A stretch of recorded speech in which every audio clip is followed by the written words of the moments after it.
Ndabasuje mu izina rya Yesu, amahoro y'Imana abane namwe. Haleluya. Imana ni nziza ibihe byose. Nongeye gushima Imana cyane kuba turi mu iteraniro ryiza kandi rinejeje nk'iri ngiri. Imana ihabwe icyubahiro. Nejejwe nuko nagiye mbona bagenzi banjye benshi hano. Nk'uko nabibabwiye, nanjye amazina yanjye nitwa Nerizimana Etienne. Muri segonderi nanjye ninjye wari umukuru w'itorero mukuru, aho abenshi bakunze kwita ba pasiteri. Ubu ngubu ugiye aho nize kwitwa Nerizimana cyangwa Etienne, ari igihe bakubwira ngo ntabwo tumuzi, ariko wenda bakaba bazi ko ari pasiteri. Abapasiteri tutaraterezwa, tutaragabukiraho ibiganza, Imana iduhane umugisha. Kandi nshimishijwe nuko hano nasanze ari iteraniro ryiza cyane rinejeje. Hari igihe ubona iteraniro ukumva nawe kubona icyo uvuga birakugoye. Ndibuka mu mwaka washize, ikindi nagombaga kongeraho, njyewe mu rugo ni iburengerazuba, hari abantu baturi ku burengerazuba barimo. Imana ishimwe cyane. Ni iburengerazuba mu karere ka Nyamasheke, ariko nakundaga kubarizwa Nyagatare kuko niho ndi umwizera wabo ku itorero rya kaminuza. Umwaka washize twari dufite ivuna cyangwa se amavuna, kuko nari umudiyakoni mukuru. Biba ngombwa yuko muri aya mavuna twari dufite twagombaga kubana na buri korari kuri buri sabato. Twagombaga gutangira ivuna tukabana n'abakurikiye Yesu. Ku yindi sabato ikurikiyeho twari kubana na ambassadors. Ku yindi sabato dusoza ivuna tubana na Vugana Yesu. Biba ngombwa ko tubona ko ahantu twari twatangiye gutegura munsi y'urusengero gato, bigeze mu cyumweru hagati, nk'abagize inama y'itorero twicara, abantu bo muri aka karere batangiye kuduhamagara, iyi korari izaza ryari? Ntoyange nzazi yaje. Turavuga ni rero abantu ntabwo twazabakirira hano ngo bikunde, ahubwo duhitamo gusaba ko badutiza stade. Hari stade ihari bita ngo ni stade Amabati, aho Sunrise yahoze ikorera batari mu Gorogota. Rero nk'umudiyakoni mukuru, mu gutangira isabato twegereza amateraniro, ubwo nari mvuye mu ishuri njya kureba, nsanga perezida wa firidi yahageze. Amatente batangiye kuyatera, ariko abantu babuze. Mu gihe akavuyo ari kose, umukuru w'itorero aba aramubaga, arambwira ati Nerizimana ije tujuru, nanjye nikureye. Nanjye ni rero ni umubwiriza wagombaga kujya kwigisha mu kigo cy'abanyeshuri gihari cyitwa Bright Academy. Nibibaye ngombwa ko ataboneka, ni nk'umushyanga Masagayidi ihita witegura urugendo.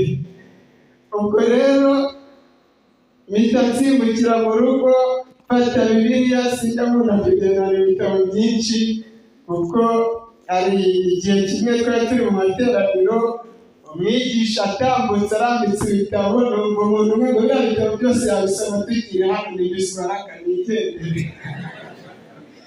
Ubwo rero urabona ko na n'uyu munsi ni igitabo kimwe nitwaje. Ariko icyo nashakaga kuvuga nuko nkigera aho ngaho, murumva nanasanze gahunda zanatangiye, batangiye kuririmba, ariko bahita bambwira ni rero ni twebwe hano uyu munsi hariho gahunda yo gukoresha ururimi rw'icyongereza gusa. sinateguye ndanahageze ubwo birasaba gutranslatinga mu rurimi rumeze gute rw'icyongereza. Ubwo icyo nari nyibugiye yuko umuyobozi amagahunda nahise mwazani hakiri kare mbwira mbarize niba tuzakoresha ururimi rw'ikinyarwanda cyangwa niba ari ururimi rw'icyongereza bimenye kare, kuko nahise nibuka iyo situwasiyo yambayeho. Uyu munsi rero tugiye kwigana icyigisho gifite umutwe uvuga ngo igihuru cyaka umuriro ariko kidakongoka. Reka dusenge. Turagushimira Nyagasani Mana yacu, izina ryawe nirihimbazwe. Muri aka kanya turakurariza ngo uzubane natwe, turagusaba twizera mu izina rya Yesu. Tugiye kwigana icyigisho ngo gifite umutwe uvuga ngo iki? Igihuru cyaka umuriro ariko kitagenza gute? Kidakongoka. Igihuru murakizi? Igihuru murakizi? Imana ishimwe. Amagambo make ndi busome kuko icyigisho nabaye nk'ucyandika nayo ntabwo arenze nka paje 2. Ndagira ngo twibukiranye yuko turi mu isi, ariko isi ifite ibibazo bitandukanye. Ndetse tukaba turi mu isi aho umuntu agira inshuti, ariko mu gihe runaka inshuti zigatandukana. Tukaba turi no mu isi ubushomeri bukomeje kugera ku rundi rwego no kubona akazi bikagorana. Kandi ikindi tukaba turi mu isi aho ubukungu butameze neza. Ndetse kugeza ubwo abantu benshi muri iki gihe usanga bihebye, amaganya ari menshi, ku buryo twibaza ni mbese nihe abantu bakura ibyiringiro. Ariko hari amagambo icyigisho nyakunda cyane kiri mu gitabo cyitwa Uwifuza ibihe byose, ni paje ya 663 muri soft cyangwa se ibyigisho tugendana mu buryo bw'ikoranabuhanga. Ni icyigisho gifite umutwe uvuga ngo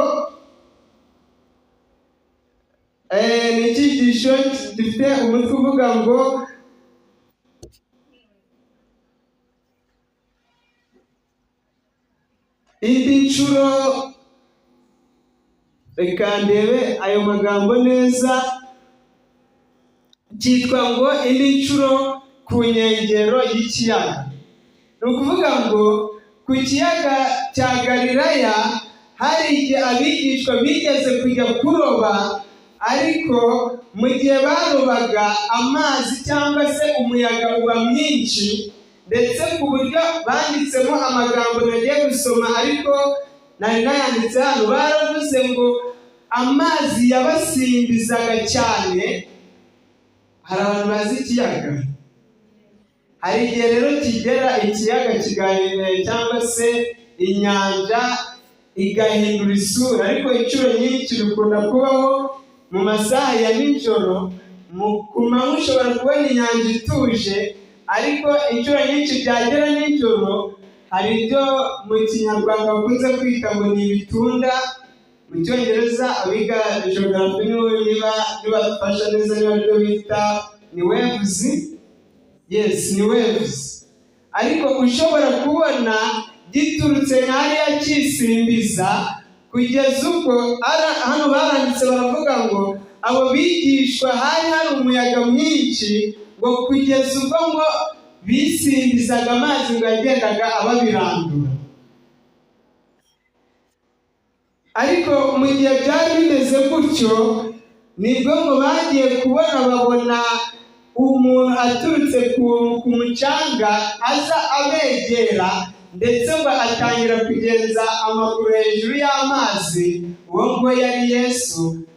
hano hari amagambo make banditse nshaka gusoma muri icyo cyigisho. Baravuze ngo igihe ku kiyaga imitima yabo yari yuzuwe n'ubwoba butewe n'umuraba wari ubashyize mu ngorane.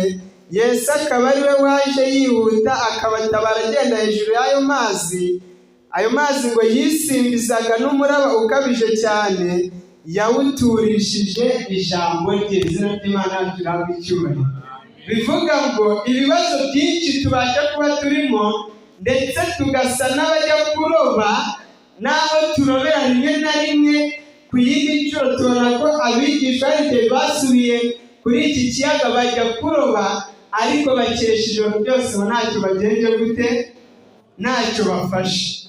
Ariko mu gihe Yesu ngo yazaga, nanone hepfo baravuze ngo arababaza ngo bana banjye, mbese mwabashije kugira icyo mubona? Baramusubiza ati oya, kuko twakesheje ijoro ntacyo tugenje gute, ntacyo dufashe. Ariko Yesu arangije ngo arabwira ngo nimutere inshundura zanyu iburyo. Abenshi hari igihe tutajya twumva iki kintu, ngo mu gihe bateraga inshundura zabo iburyo, ngo amafi bafashe amafi menshi, ndetse ngo no kuyakura mo birabananira, bahamagara bagenzi babo ngo baze bagenze gute. Yesu ashimwe. Hari impamvu yatumye Yesu ababwira ngo baterere urushundura rwabo iburyo, nuko iburyo bw'ubwato niho Yesu yari ari. Iki kintu muri kucyumva neza? Iyo turoba tutarobera mu ruhande Yesu arimo, tubasha gufata ubusa. Ariko iyo turobera mu ruhande Yesu arimo, ibintu bibasha kugenda neza. Nomeze ku cyigisho cyacu gifite uri kuvuga ngo igihuru cyaka umuriro ariko kidakongoka. Nagira ngo mbabwire ko igihuru ni ikintu gisanzwe, kandi abantu benshi badakunda guha umwanya ngo bacyitegereze, cyangwa se ngo bagitakazeho umwanya bibaza ku gihuru. Ntabwo cyangwa se ntabwo mwari mwabona abantu bakora ubukerarugendo bajya kwitegereza igihuru, kuko ibihuru ni ibintu bisanzwe. Ikindi kandi igihuru ni ikintu kimeza, nta muntu nari nabona uhinga igihuru. Abantu babasha gukora jaride, bagategura, bagahinga. Icyakoze hari abo nigeze mbona bahinze igihuru mu murima wacu, ariko nabo bari abantu babiri bari bafite ubumuga bwo mu mutwe.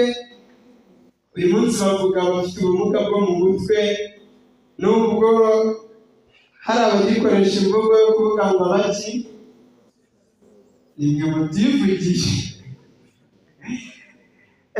Abo bantu babiri hari umurima twari dufite ahantu ku isoko, noneho babaga aho ngaho, ariko mu gihe bajyaga kuhinga basanze umwe yarafashe nka hariya, akajya agenda akavuna nk'igiti, akaza agashingamo, akarundarunda ubutaka, undi nawe bikagenda uko, kugira ngo ibyo bihuru babikuremo bahinga. Bahagararaga nka hariya bakohereza ibuye ko uri kubarandurira ibyabo. Ariko uyu munsi nagira ngo twumve yuko igihuru ari ikintu gisanzwe, kandi ikintu kimeza abantu badahinga. Uyu munsi umuntu akwise igihuru ntabwo yaba agusingiza. Hari umuntu bakita igihuru akumva ni akazina karyoshye. Ntekereza yuko umunsi umuntu yakubwiye ngo uri igihuru, uzumva ubabaye cyane, kandi wumve ko atari ikintu gishimishije akubwiye. Ariko cyakoze ubu baramutse bakubwiye ngo uri Kigali, wakumva byibuze bifite agasura, sibyo se? Hari umwarimu watwigishaga muri segonderi, atwigishaga igiswahili, yajyaga akunda kutubwira buryo ki abantu benshi bajya birata ndetse bakaniyitirira aho batari, ko ngo ubwo bari ku ishuri kuri kaminuza abakobwa benshi ngo wasangaga badashaka kuvuga ko baturuka mu cyaro, ahubwo abenshi bakiyitirira ko baturuka hehe? Baturuka i Kigali. Noneho yajyaga akunda no kubyiganya, akavuga ngo njye ndibuka ari niwe nabajije arangije no kuvuga ko aturuka Kimironko, atabivuga mu Kinyarwanda, bityo bakamuseka ahubwo ngo bamubazaga ngo yavugaga ngo nturuka Kimayironko.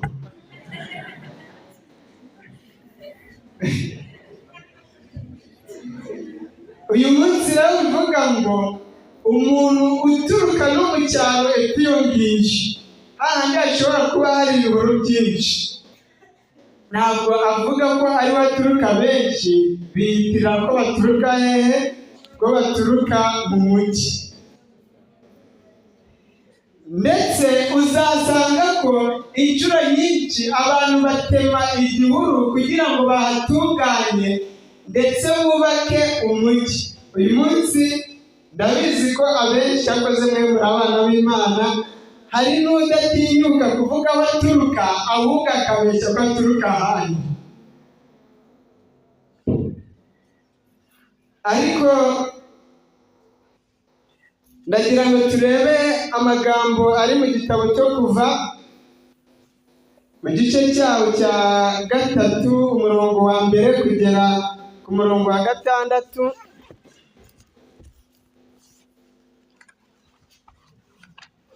Kuva igice cya 3 umurongo wa 1 kugera ku murongo wa 6, hari umutwe w'amagambo uvuga ngo Mose, Imana ibonekera Mose mu gihuru cyaka umuriro. Icyo gihe Mose yaragiraga umukumbi wa Yetiro sebukwe, umutambyi w'Imidiyani. Aturukiriza umukumbi inyuma y'ubutayu, ajya ku musozi w'Imana witwa Horebu. Marayika w'Uwiteka amubonekera ari mu kirimi cy'umuriro kiva hagati mu gihuru cy'amahwa. Arareba abona icyo gihuru cyaka umuriro n'icyakongoka. Mose aribwira ati reka nambike ndebe iri shyano riguye, menye igituma igihuru kidakongoka. Uwiteka abonye yuko atambikijwe no kureba, Imana imuhamagara iri hagati muri icyo gihuru iti Mose, Mose. Aritaba ati karame. Iramubwira iti wikwegera hano kandi kwetura inkweto zawe mu birenge byawe, kuko aho uhagaze ari ahera. Kandi ati ndi Imana ya so, Imana ya Aburahamu, Imana ya Isaka, Imana ya Yakobo. Mose yipfuka mu maso kuko atinye kureba iki? Kureba Imana. Ndagira ngo mbabwire yuko igihe Mose yatambukaga ahantu Mose arasanzwe atambuka kandi akikomereza, kuko icyo yabonaga nta kindi ni igihuru gisanzwe.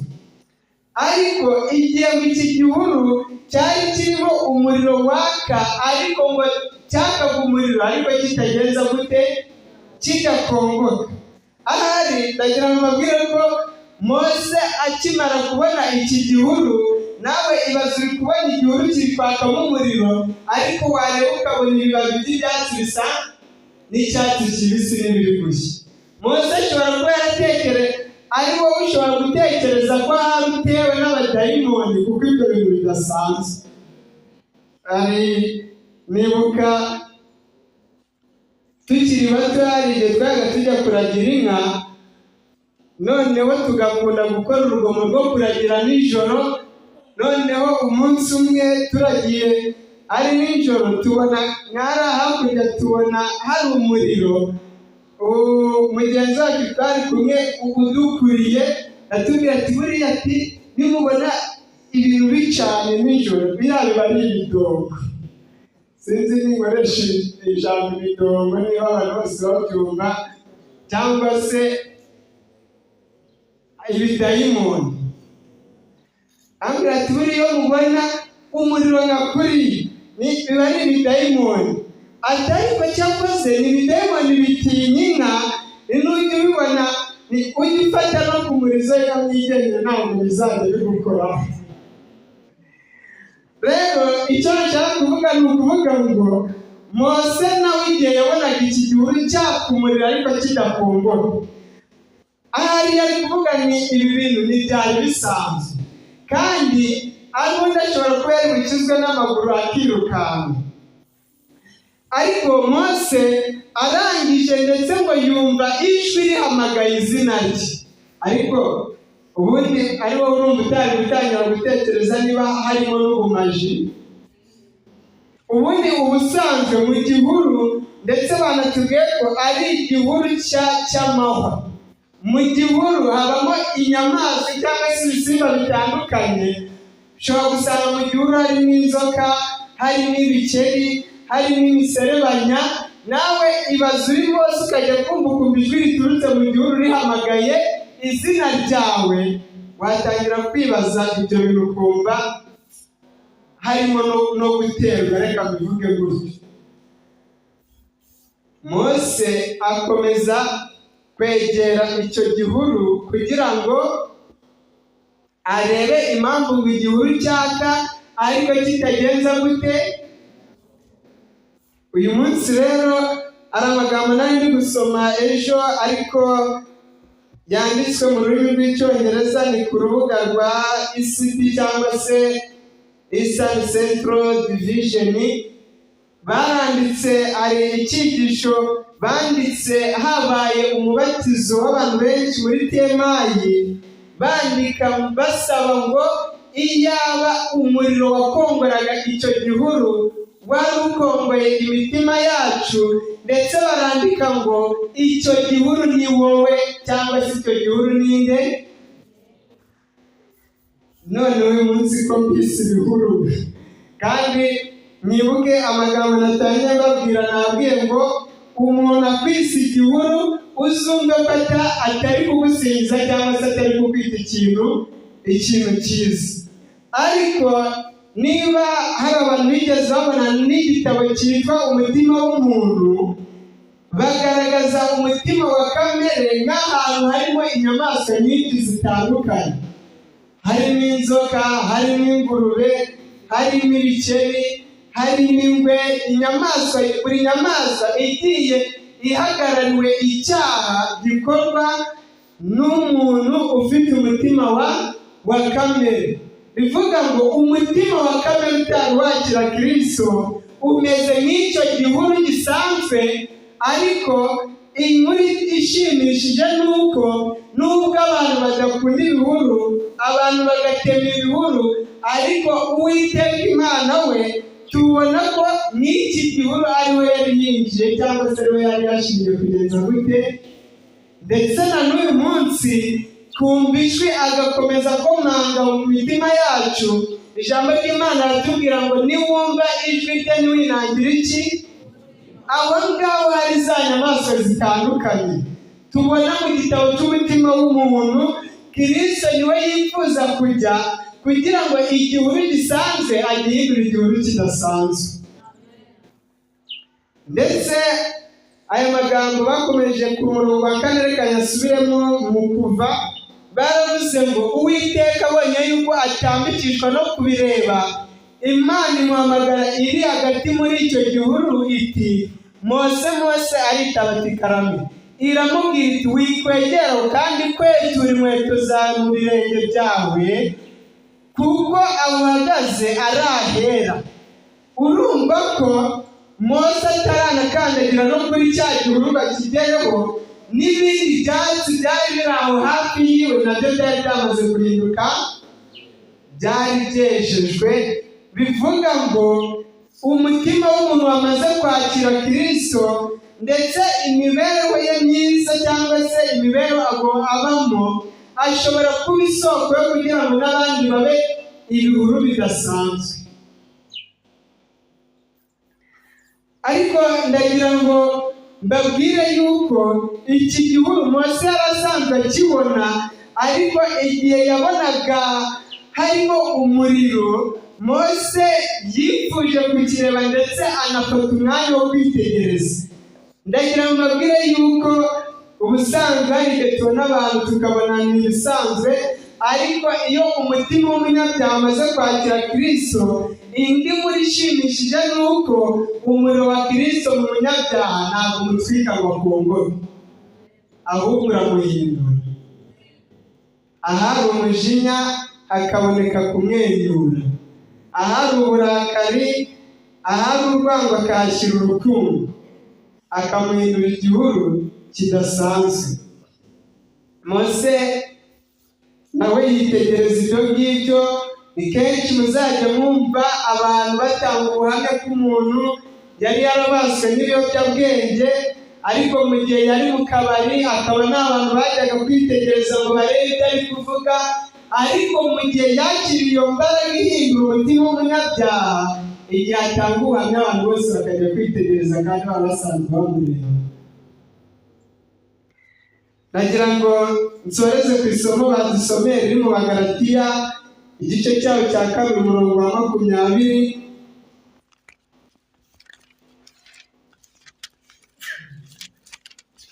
Abagalatiya mu gice cyaho cya 2 umurongo wa 20 hari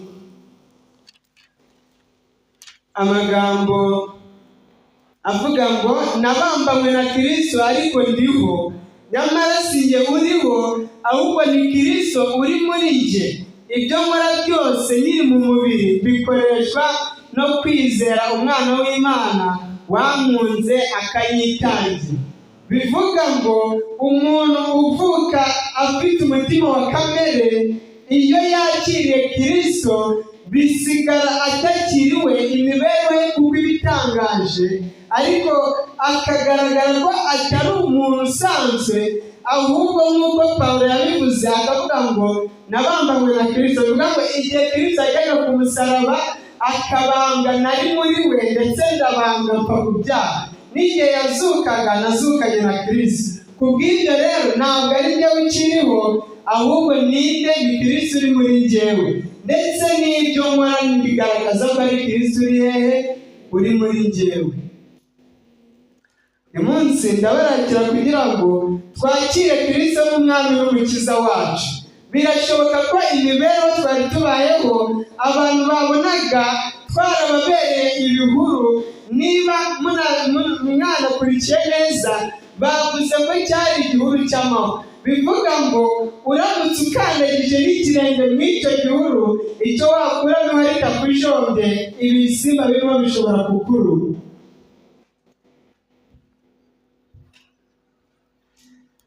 Uyu munsi hari n'umuntu wasitaraho akaguhindukirana urushyi. Na n'uyu munsi hari umuntu ushobora kubwira ijambo umva bikaba nk'igihe Yakobo na Petero bajyaga ngo umudugudu bari bagiyemo w'Abasamariya, ariko ngo ubwo babimaga icumbi barangije basubira kuri Yesu bamubwira ati data waduhaye ubushobozi tukamanura umuriro ukabatwika bose kubera ko batwimye iki. Ibi bintu Petero na Yakobo bari kubikora iyo mbaraga bazi ko bayifite, kuko imitima yabo yari ikiri ibihuru bisanzwe, Kristo yari ataramurikira imitima yabo. Kubw'ibyo rero ariko nyuma tubona ko bamaze guhura na Kristo bakigishwa na Kristo, ni babandi basigaye bahamya, ndetse kugeza n'ubwo bemera kwicwa bazira guhana Kristo, basabira abari kubica.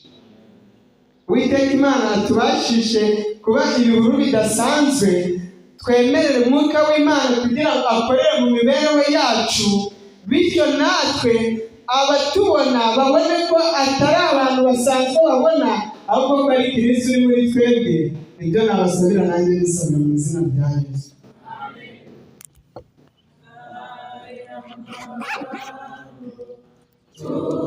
Amen.